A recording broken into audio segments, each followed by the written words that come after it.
أعوذ بالله من الشيطان الرجيم بسم الله الرحمن الرحيم والصلاة والسلام على سيدنا Muhammad وآله الطيبين الطاهرين. En el nombre de Dios, el compasivo, el misericordioso, que las bendiciones de Dios sean con el profeta del Islam Muhammad y los inmaculados de su familia. Comenzamos la tercera clase de el tafsir, la exégesis del Corán y sus métodos. En la primera clase nos habíamos familiarizado con el término tafsir y con su hermano, el término ta'wil. Habíamos visto la definición del tafsir, los alcances del mismo. En la segunda clase nos hemos familiarizado con algunos términos relacionados a la materia, puesto que el tafsir es una disciplina que se ha desarrollado y ha evolucionado. Como tal, ha sufrido cambios, podemos decir, en sus alcances y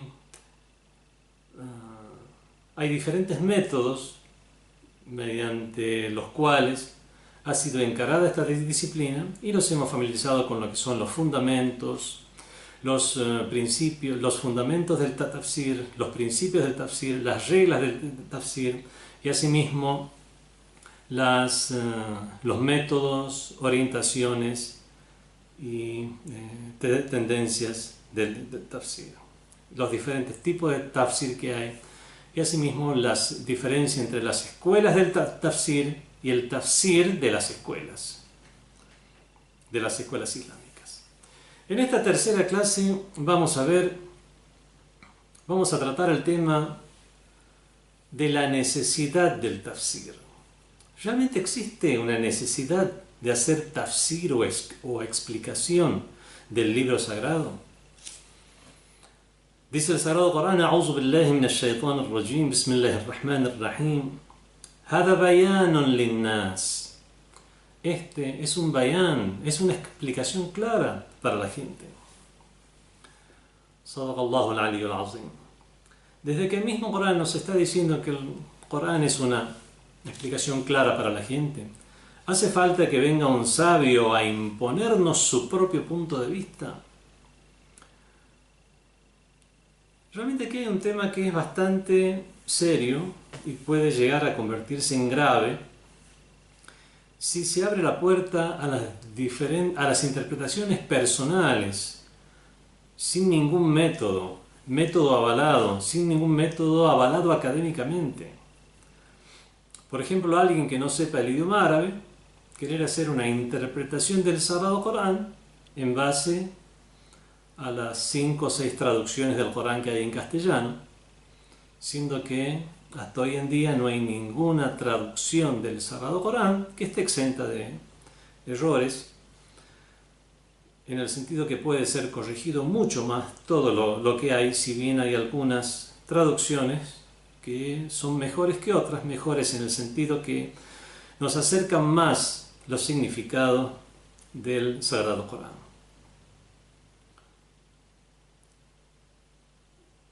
Cuando se interpreta, cuando se explica una frase, o cuando hay necesidad de explicar una frase o de explicar un texto, es porque tal texto o tal frase encierra algún tipo de ambigüedad o imprecisión. ¿Es así que el Corán tiene algún tipo de ambigüedad o imprecisión? Entonces, ¿cómo explicamos esa ley del mismo Sagrado Corán que nos dice Hada bayanun linnas? Esta es una clara explicación o exposición para la gente. También tenemos otras aleyas, por ejemplo, aquella que dice وَإِنَّهُ لَتَنْزِيلُ رَبِّ الْعَالَمِينَ.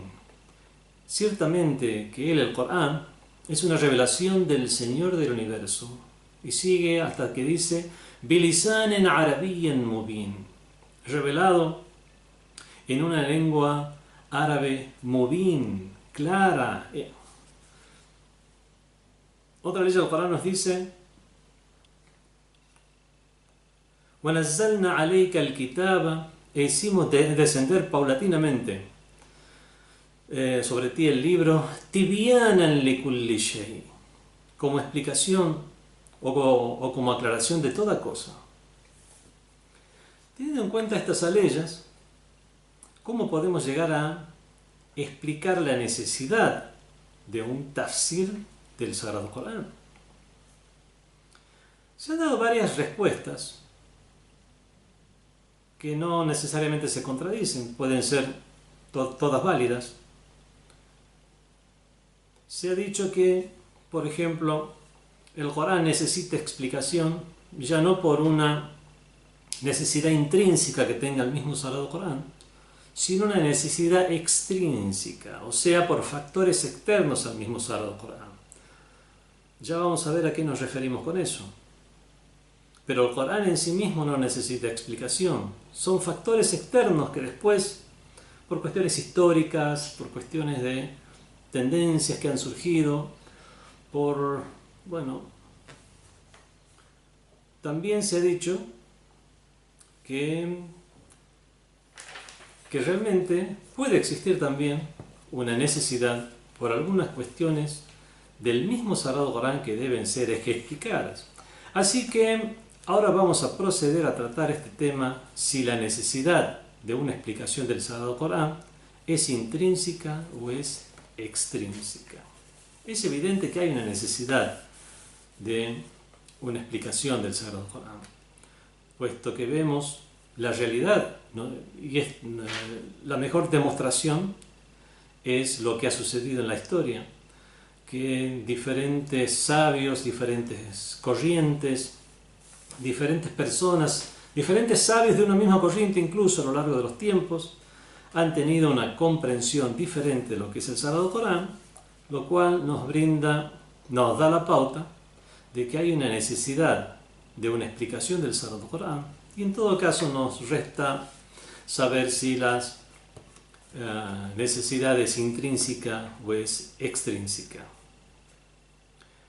Decir que una necesidad es extrínseca significa que, por ejemplo,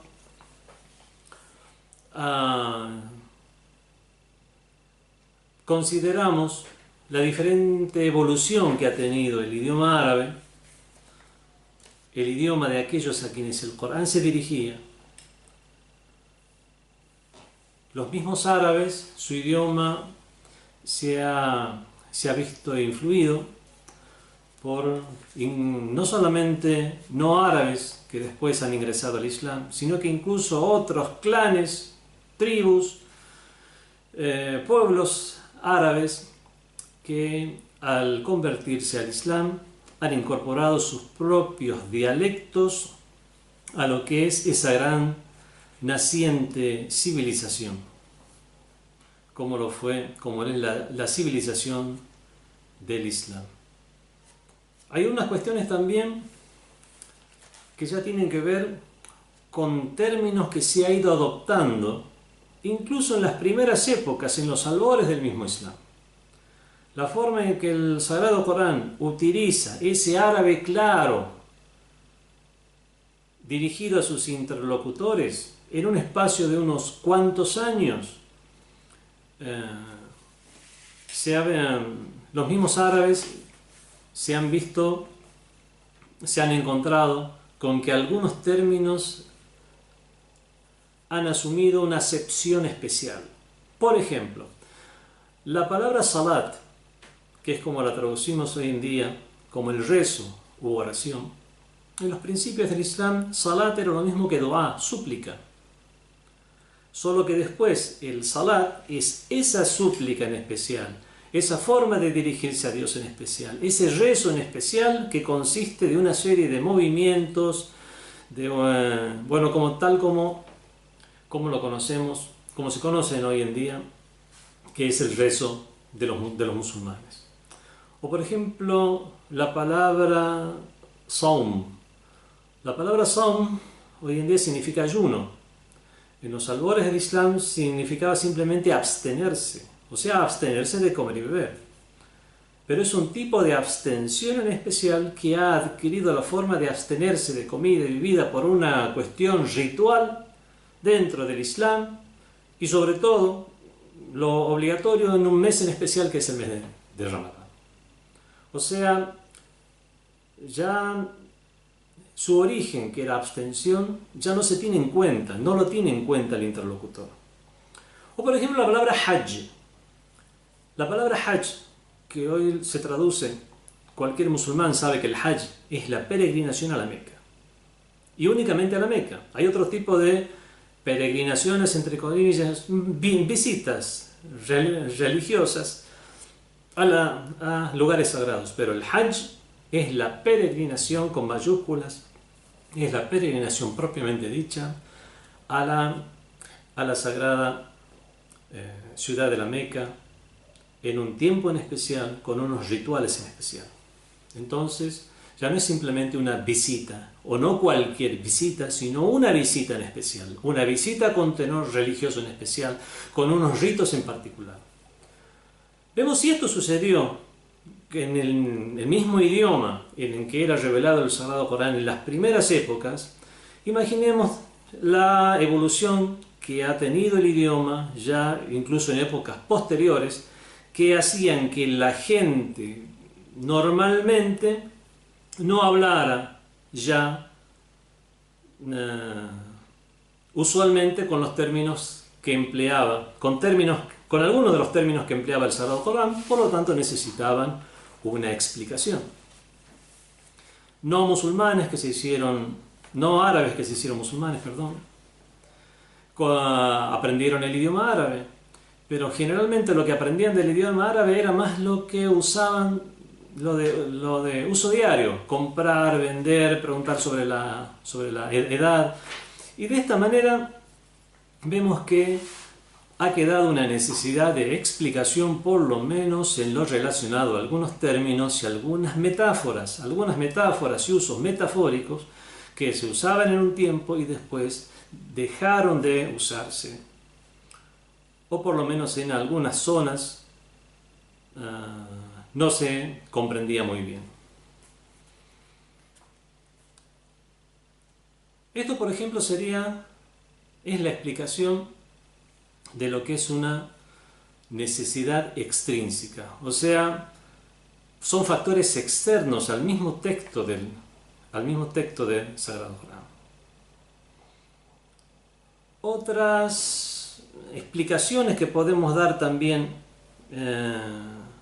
respecto a factores extrínsecos es cuando el Sagrado Corán nos relata un suceso que no está relatado en detalle.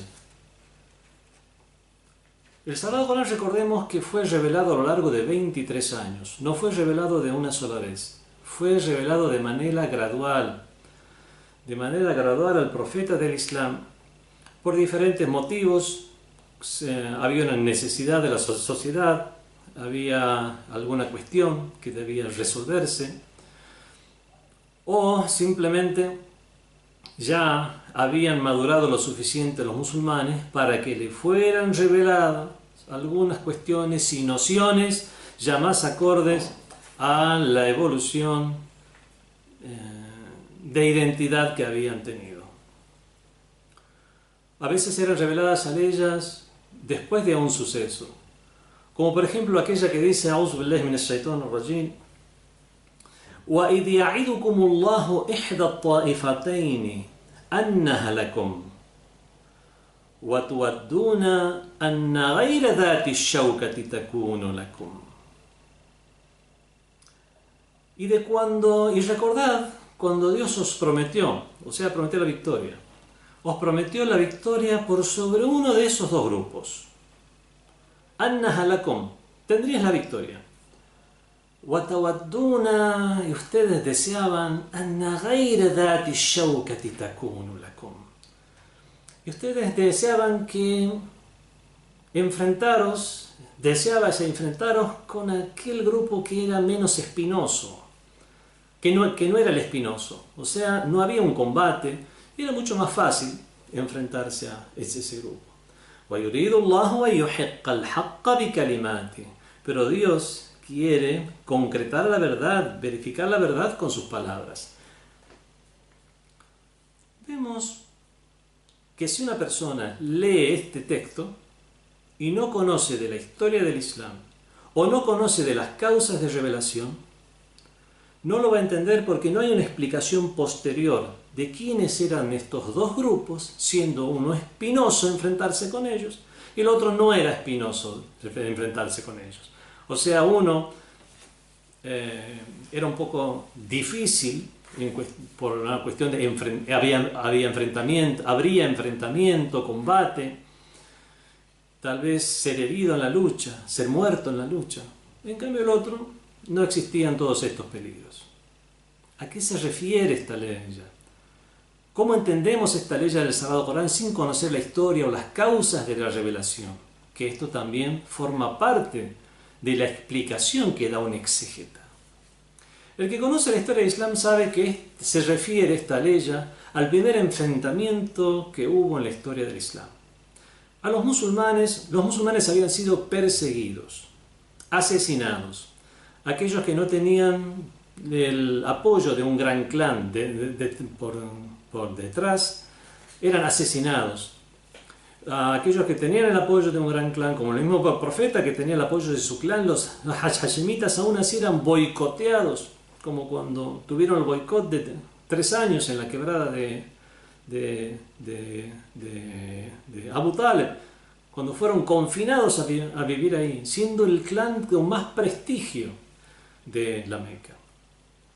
Después se vieron obligados los musulmanes a emigrar a la ciudad de Medina, a abandonar sus pertenencias. Fueron asesinados, perseguidos y sus posesiones secuestradas, decomisadas, usurpadas, después que emigraron a la ciudad de Medina.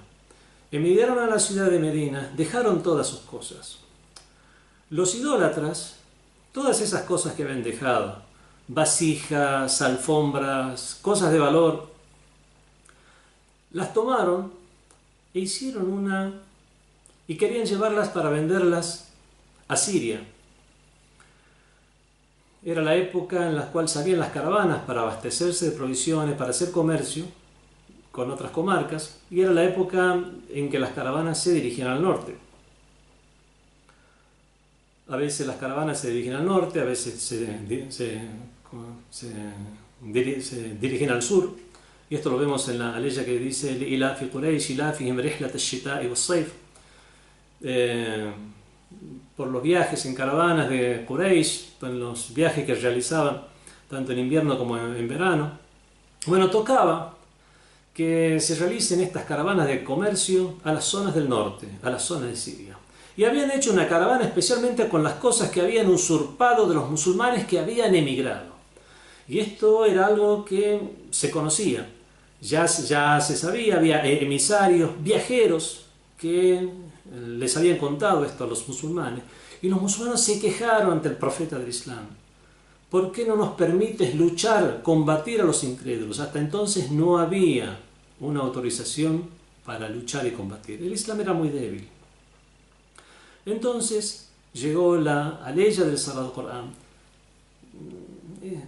una ley en la cual se le permite a aquellos que fueron perseguidos, a aquellos que fueron asesinados. Bueno, y de esta manera se permitió la lucha. Entonces, luchad con ellos doquiera les encontráis, pero si se detienen, detente. Se había autorizado la lucha y la caravana ya había partido de la Meca y se dirigía a la zona de Siria. La Meca está más al sur, Medina está más al norte. Los musulmanes estaban en Medina. Entonces, la caravana, al dirigirse en forma lenta desde la Meca a Medina, los emisarios o viajeros habían llegado antes para decir que la caravana estaba en camino y en unos cuantos días iba a pasar cerca de Medina al dirigirse a Siria. Entonces, los musulmanes se alistaron para ir y atacar a la caravana, atacar, para ir y recuperar sus cosas. Eran sus cosas, sus pertenencias.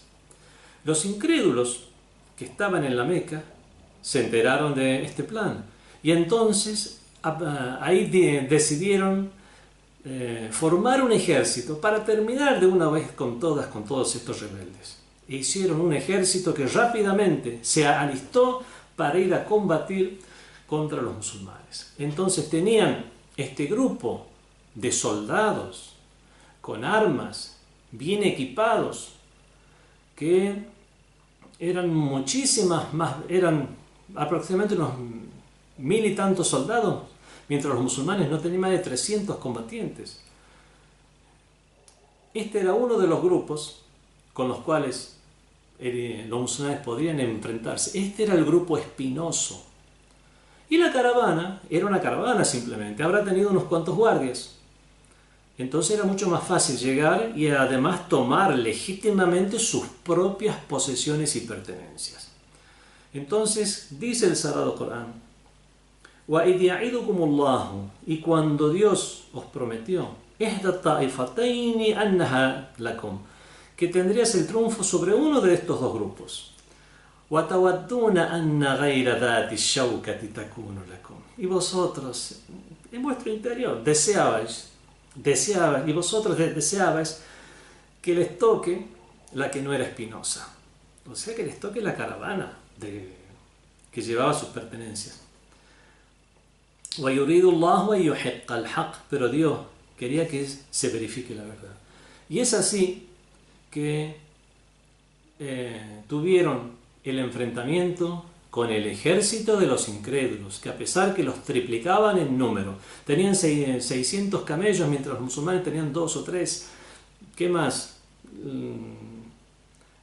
Vemos que los musulmanes estaban conformados por los que habían emigrado de la Meca a Medina y por los que vivían en Medina. Por lo tanto, era muy precaria sus armas, su preparación militar, y aún así se dio la primera batalla del Islam, la batalla de Badr, en la cual, a pesar de esa diferencia en preparación, en número, la fe de los musulmanes hizo que vencieran a los incrédulos en esa primera batalla, a los idólatras que habían sido tan hostiles con ellos.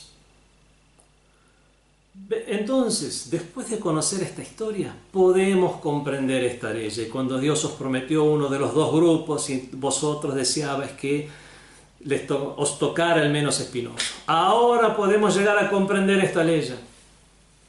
Antes de conocer esta historia, que me he tomado ahora el tiempo para tiempo de esta clase para contarla, para ver cómo hay que tener por lo menos una información, las causas de la revelación, las mismas normas del Sagrado Corán. Muchas veces hay normas que ya da por consabidas, porque son normas que los mismos musulmanes conocen.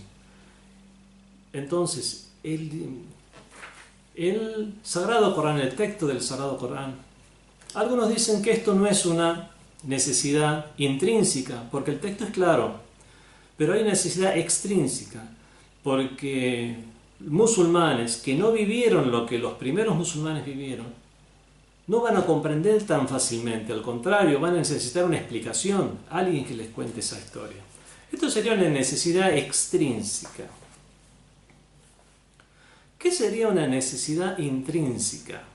Algunos negaron que exista necesidad intrínseca. Los que dicen que incluso sin que el Corán deje de ser mubin, de ser una explicación clara, hay cuestiones que necesitan una explicación, porque el hecho de que sea algo escrito en un idioma árabe fasih, en idioma árabe culto, claro, no significa que sea un lenguaje del vulgo, no sea un lenguaje vulgar, no sea un lenguaje ordinario, sino que es hasta hoy en día se sigue usando las leyes del Sagrado Corán como las expresiones de lo más alto en árabe culto, en retórica árabe, en elocuencia árabe. Entonces vemos que el Sagrado Corán fue revelado en un idioma elevado.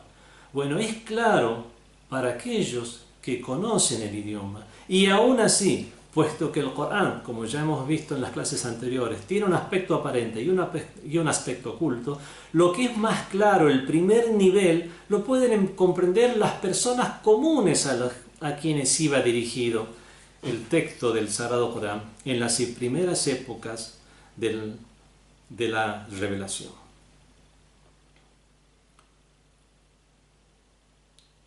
A veces un texto puede tener ijmal, lo tienen. Encontramos muchas leyes al Sagrado Corán que tienen ijmal. Ijmal es imprecisión o ibham, ambigüedad. Imprecisión sería cuando no se detalla qué es lo que se está diciendo. Por ejemplo, cuando habla del rezo, el mismo Sagrado Corán nos habla del rezo en muchas leyes del Sagrado Corán, pero no nos dice cómo debe ser ese rezo, cómo deben ser los movimientos del rezo. Hay un movimiento, son movimientos cíclicos. Cada ciclo, cada oración tiene varios ciclos. El Corán, el mismo Sagrado Corán, no nos dice que la oración de la mañana tiene 2 ciclos, que la del mediodía tiene 4 ciclos, que la de la tarde tiene 4 ciclos, que la del ocaso tiene 3 ciclos y que la de la noche otra vez también tiene 4 ciclos. Eso no lo vamos a encontrar en el texto del Sagrado Corán. Entonces en el Corán hay explicación de todo, pero de manera general, no de una manera detallada. Entonces, para conseguir los detalles de esas nociones generales, debemos referirnos a la sunna o tradición, donde es el profeta, sallallahu alaihi wa alihi, o los imames de Ahlul Bayt, quienes nos enseñan los detalles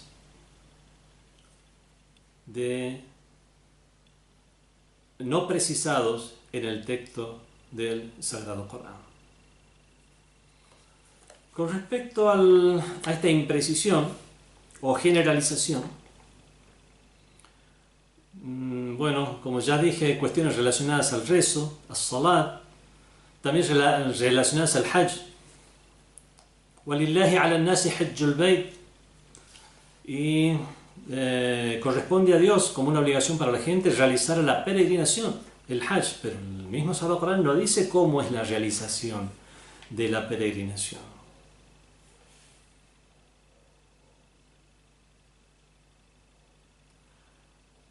Hay leyes del Sagrado Corán como aquella que dice وَأَنزَلْنَا إِلَيْكَ الذِّكْرَ, y te hemos revelado el dhikr, o sea, el Sagrado Corán, el recuerdo, لِتُبَيِّنَ لِلنَّاسِ, para que tú expliques a la gente مَا نُزِّلَ إِلَيْهِمْ, lo que les fue revelado.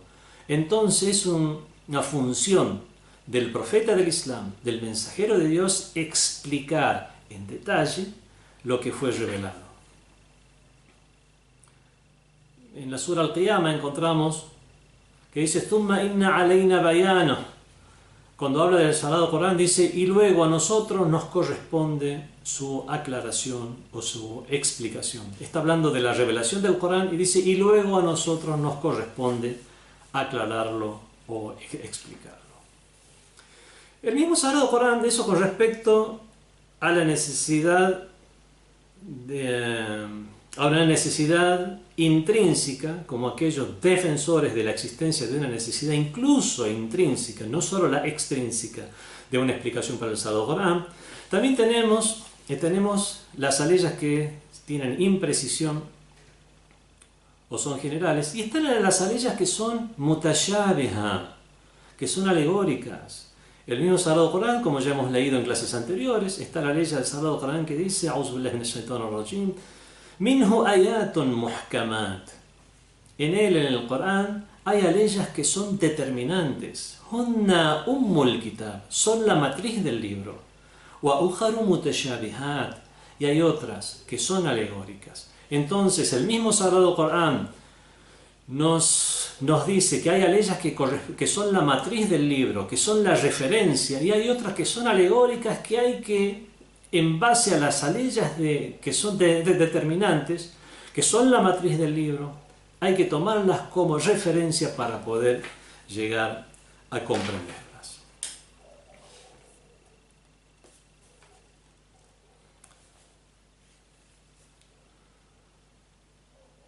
Y hay otros ejemplos donde algunos sabios dicen que estos serían ejemplos de una necesidad extrínseca, intrínseca, y hay otros sabios que dicen no, estos son ejemplos para una necesidad extrínseca o motivada por factores externos de la necesidad de una interpretación.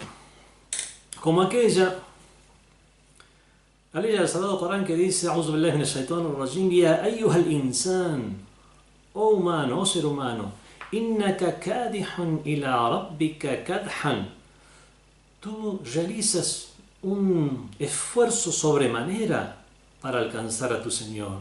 Famulaqih, ciertamente que lo encontrarás. ¿A quién encontrarás? ¿Encontrarás a tu Señor? ¿O encontrarás ese esfuerzo? Algunos dicen por el sentido común es encontrar a Dios, pero algunos hacen algunas interpretaciones o dan algunos indicios que dicen que el ser humano encontrará la forma de realizar ese esfuerzo y con ese esfuerzo es que llegará a Dios. No todo el que procura un esfuerzo realmente puede llegar a encontrarlo. Y el que realizó el esfuerzo será recompensado por Dios de una manera mucho mayor que aquel que no realizó un esfuerzo. Es una cuestión también de sentido común. Alguien tiene la suerte de que Dios lo favorece de alguna manera y llega muy fácilmente a algo. Y hay otros que realizan un esfuerzo y llegan a eso mismo. Aquel que realizó mucho más esfuerzo, Dios le dará mucha más recompensa. Esta sería la interpretación de famulaqih, encontrarás ese esfuerzo. Tal vez haya otras aleyas donde también a quien se dirigen los pronombres puede haber algún tipo de ambigüedad.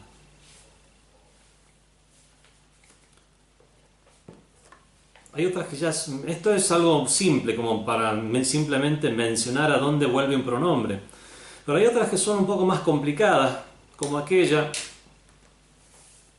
aleya de la Sura An-Nur, las aleyas 4 y 5, que dice: "Walladina yarmuna al-muhsanati", en cuanto a aquellos que acusen a las mujeres, a las mujeres castas, "thumma lam ya'tu bi arba'ati shuhada", o sea, acusen de adulterio, dice. "Thumma lam ya'tu bi arba'ati shuhada", pero no traigan y no aporten con su acusación a 4 testigos, "fajliduhum thamanina jalda", a estos mismos que realizaron esa acusación sin tener a los 4 testigos, azotadles o dadles 80 azotes. "Wala taqabbalu lahum shahada abada", y no aceptéis nunca más un testimonio de ellos. "Wa ulaika humul fasiqun", estos son los fasiqun, estos son los corruptos. Vemos entonces que hay 3 cuestiones de la ley divina. Primero, darle 80 latigazos.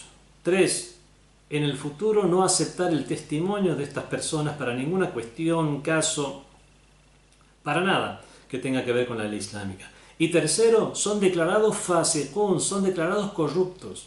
El que es declarado corrupto, hay muchas cuestiones que se derivan de esa declaración de corrupto. Por ejemplo, no pueden hacer de imam de un rezo o de dirigir un rezo y otras cosas que ya tienen que ver con las transacciones. Entonces vemos que aquellos que realizaron esto de hacer una acusación de adulterio contra una mujer sin aportar los 4 testigos, les trae aparejado estas 3 leyes. Pero la ley no termina allí. "Illa alladhina tabu min ba'di dhalik", a excepción de aquellos que se arrepintieron después de esto, wa aslahu, y se corrigieron. Esta excepción que hace A quienes realicen esta acusación sin aportar los 4 testigos, azotadles 80 azotes. No aceptéis su testimonio. Estos son ciertamente los corruptos, a excepción de aquellos que se arrepintieron después de ello y se corrigieron. Esta excepción es únicamente para la frase que dice, y estos son los corruptos, a excepción, por lo tanto ese arrepentimiento lo único que haría sería librarles de la calificación de corruptos, ¿o no? ¿O acaso el arrepentimiento los libraría de los tres juicios de la ley divina? Porque si tomamos, porque en la gramática árabe pueden estar, atf significa una conjunción, en el sentido que 80 azotes, no aceptar el testimonio y declararles corruptos, será una conjunción donde los 3 están dentro de lo que trae aparejada tal acción y después viene la excepción. ¿O no? Podemos decir que hay una conjunción entre los 80 azotes y no aceptar el testimonio en el futuro, y después comienza una frase en la cual dice, y estos son los corruptos. Agrega algo más, y estos son los corruptos, a excepción de aquellos que se arrepientan. Por lo tanto, únicamente con el arrepentimiento se librarían del calificativo de corruptos. ¿Cómo entendemos el texto? Incluso en el idioma árabe, en el idioma árabe culto y bien usado, tenemos esta ambigüedad. Por lo tanto, es el mismo profeta, el gran profeta del Islam, el que nos tiene que explicar, o los sabios, aquellos que el mismo profeta presentó, como lo son Ahlul Bayt, los imames de Ahlul Bayt, a quienes el profeta presentó como aquellos a quien dirigirse como referencia luego de él. Y al no estar ellos tampoco, los sabios que aprendieron estos conocimientos del profeta y de los imames de Ahlul Bayt, ya sea en forma específica, este caso en particular, o en forma genérica, al usul, ya hablé en la clase anterior de lo que es usul al-fiqh, los principios de jurisprudencia, en el cual, ante la ignorancia de no saber qué hacer, ¿qué tomamos como norma hasta que sepamos? Bueno, esas leyes o esas normativas generales, también ante la ignorancia de una norma, también es un proceder legítimo, porque de alguna manera hay que juzgar. Hay muchas reglas en este sentido. Toda cosa que no sepa si es pura o impura, es pura hasta que te llegue un indicio de que eso es impuro.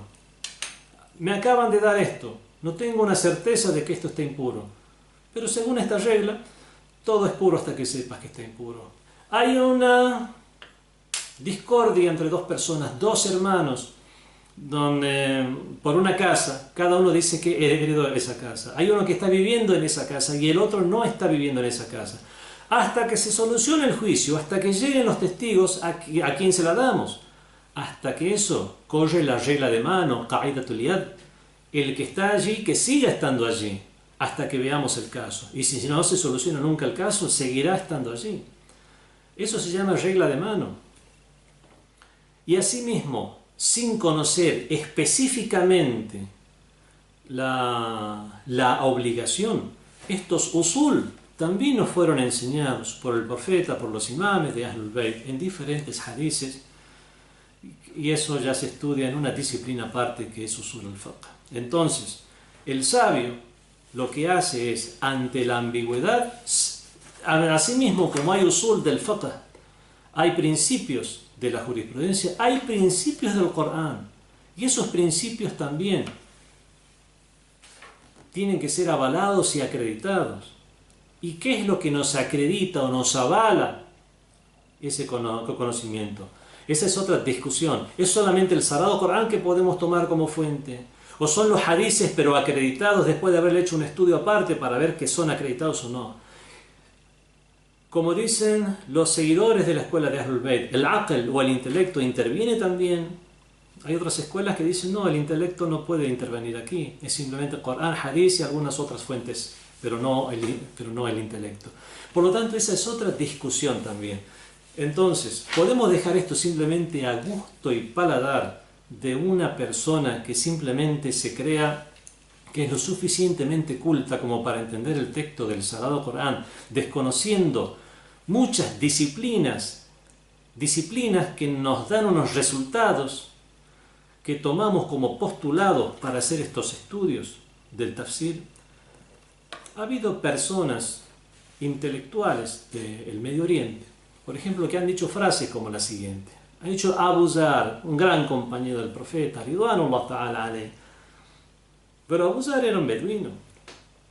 Tuvo una vivencia que le envidiamos. Pero Abu Zar, podemos decir, no son palabras mías, son de este intelectual, pero Abu Zar podemos decir que era como una persona que está en medio del bosque. ¿Qué es lo que ve una persona que está en medio del bosque y que se crió en el bosque? Ve el árbol, ve el animalito, la planta, la nube que pasa, el cambio del tiempo. Y si tiene una vivencia respecto al bosque, pero nosotros, después de pasado tanto tiempo, que hemos estudiado, que hemos nacido en el siglo XX, estamos en el siglo XXI, tenemos estudios universitarios, hemos estudiado filosofía, hemos estudiado humanidades, hacemos abstracciones filosóficas, hemos hecho una comparación con diferentes ideologías, diferentes teologías del mundo, ya no vemos el árbol, no estamos viendo el árbol, la planta, la nube, para una persona que está en medio de la montaña. Nosotros vemos las montañas desde lejos, vemos todo el paisaje y con una soberbia intelectual sin igual, lo que hace es despreciar a una persona como el gran Abu Dhar al-Ghifari.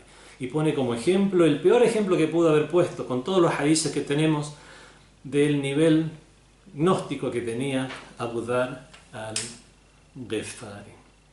Y estas personas son personas que ni siquiera tienen estos estudios de todas estas disciplinas que se consideran necesarias, siendo la primera y principal el idioma árabe, después lo que es el usul, estos principios de jurisprudencia, lógica y otras cuestiones más, o que también se estudian en el usul, como la semántica, cuestiones del idioma, inferencias racionales, para comprender los indicios ya no expresivos que se encuentran en el Corán y en las narraciones, sino los indicios racionales que también se estudian en los principios de jurisprudencia, algunos de los cuales los tomamos también como principios del tafsir. Entonces vemos que decir que no hay necesidad de una interpretación del Sagrado Corán y que cualquier persona puede tomar el Sagrado Corán y comprenderlo plenamente es un error muy pero muy grave.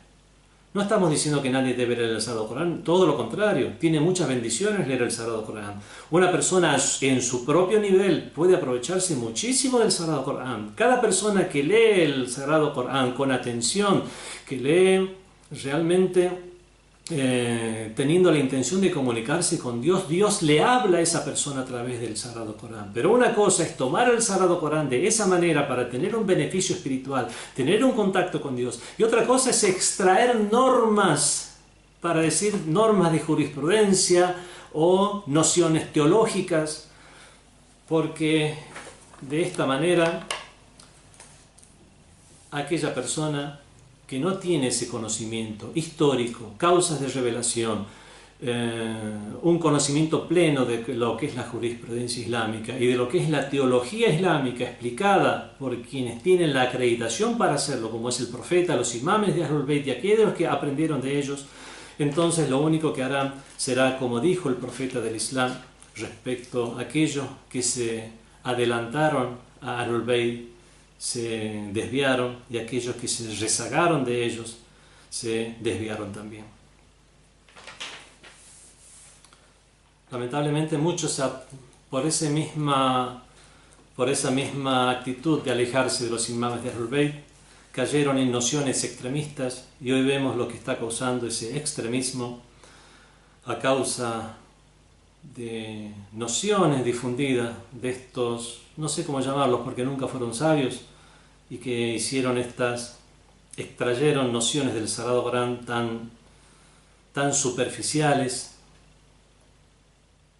y engañaron a tantas personas en su buena fe. Otra de las cuestiones que nos dan la pauta de que incluso intrínsecamente también necesita una explicación del Sagrado Corán, ya habíamos visto la imprecisión de algunas aleyas, después la condición de alegóricas de algunas aleyas. Hemos visto que algunas expresiones del Sagrado Corán pueden tener varios sentidos, como dónde vuelven los pronombres, o respecto a las excepciones que en gramática pueden corresponder a una oración o simplemente a la palabra anterior. Y después tenemos también que el Sagrado Corán, como ya leímos en el hadith del Imam Ja'far Sadiq alayhi salam, es dhu butun, tiene niveles. El hadith del Imam Ja'far Sadiq alayhi salam era lo siguiente: el Sagrado Corán tiene un zahir y un batin, tiene un aspecto aparente y un aspecto oculto, y cada aspecto likulli batin en batin, y cada aspecto oculto tiene otro aspecto oculto, y la sab'ati abtunen, hasta 7 aspectos ocultos. Vemos entonces que estos aspectos ocultos obviamente están ocultos, y la forma en que salen a la luz es mediante el estudio, es mediante seguir la enseñanza de maestros. Ya que hay algunos niveles que ya no son niveles académicos, sino que son niveles gnósticos, y ya se necesita un maestro espiritual. El mismo Sagrado Corán, no solamente está el hadith del Imam Ja'far Sadiq alayhi salam, el mismo Sagrado Corán dice: "Afala yatadabbaruna al-Qur'an", ¿acaso no reflexionan en el Sagrado Corán? Nos invita a reflexionar en el Sagrado Corán. Una persona que reflexiona en algo, obviamente va a encontrar algo más que lo que leyó de manera aparente. Cuando el Sagrado Corán nos invita a reflexionar, es para entender algo más de lo que acabamos de escuchar. Todas estas son cuestiones que nos hablan de la necesidad, incluso intrínseca, que tiene el texto del Sagrado Corán para ser interpretado. Con respecto a las necesidades extrínsecas o los factores externos, ya nos habíamos referido al paso del tiempo y la forma en que no solamente evoluciona el idioma, sino al hecho de que nuevos clanes árabes y no árabes se hicieran musulmanes, y la forma en que utilizaban el idioma era muy diferente como lo es hoy en día. Cada zona árabe tiene su dialecto. Incluso hay zonas árabes que no se entienden, a pesar de las dos zonas hablar en árabe, como hablan en un dialecto particular de cada región, tienen que hablar en el árabe culto, en el árabe del Sagrado Corán, para poder llegar a entenderse.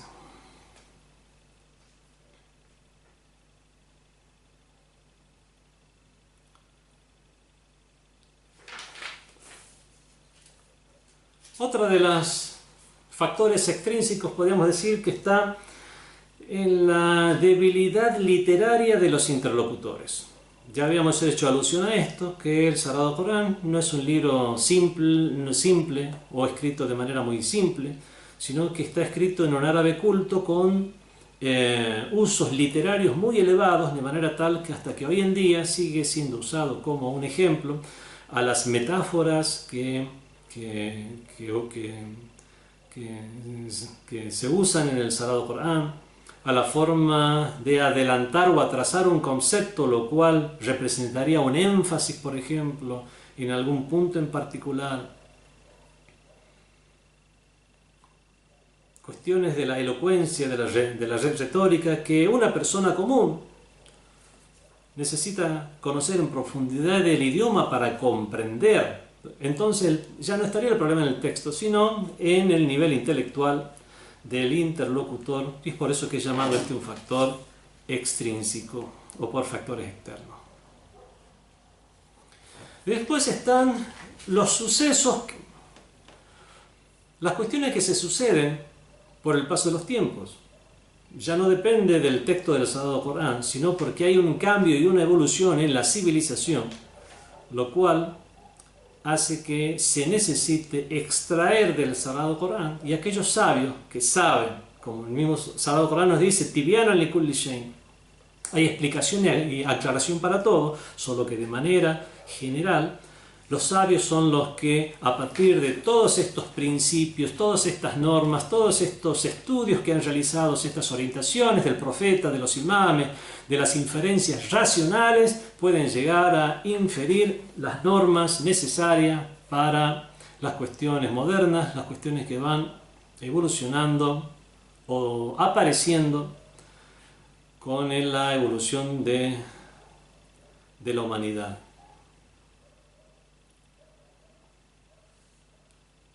Y es precisamente por esto que han surgido disciplinas como la del Tafsir al-Mawdu'i, la exégesis ya no del Sagrado Corán en el mismo orden en que se encuentra el Sagrado Corán, sino un tafsir o exégesis temático, una exégesis sobre un tema en particular. Se ve en el mismo Sagrado Corán este tema como está mencionado en con los diferentes vocablos, sinónimos o acepciones, o simplemente el tema como está mencionado en diferentes aleyas, y hacer un análisis o una exégesis de un tema coránico y ya no necesariamente del texto en orden del Sagrado Corán. Esto es algo que vemos que se ha transformado en una subdisciplina del tafsir.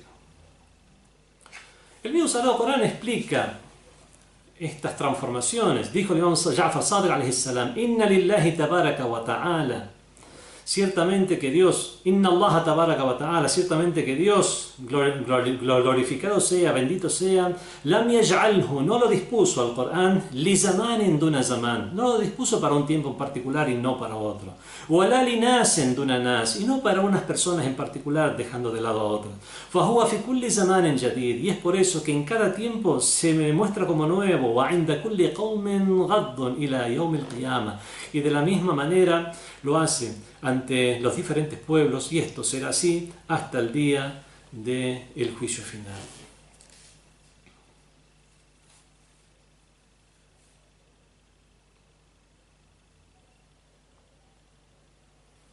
Bueno, con respecto, nos queda un tema que es el alejar este cuestionamiento con el cual habíamos iniciado esta clase, que es que el mismo Sagrado Corán no dice que es claro, huwa bayanun linnas, es una clara explicación para la gente. Bueno, esto no hay una contradicción en la necesidad de una explicación del Sagrado Corán y que sea algo claro, porque el Corán es claro y cada uno en su propio nivel, son las personas las que son diferentes, y todas las personas pueden aprovecharse del Sagrado Corán en su medida, lo cual no significa que deba dejar que las personas solamente lo comprendan a su nivel, sino que hay que enseñarles para que comprendan mucho más allá, o enseñarles cómo ellos mismos reflexionar en el Sagrado Corán. Y esto no es ir imponiendo una forma de pensar las personas, no es adoctrinar a alguien. Si le decimos que para entender bien el Sagrado Corán hay que aprender el idioma árabe, no estamos adoctrinando a alguien, al contrario, lo que estamos haciendo es decir: sea usted libre, aprenda el idioma árabe y vaya y usted mismo lea. Esto no es un adoctrinamiento. Cuando decimos lea la historia del Islam para comprender cuáles son las causas de la revelación de cada una de las aleyas, tal como lo han mencionado los diferentes autores y sabios muy críticos entre sí.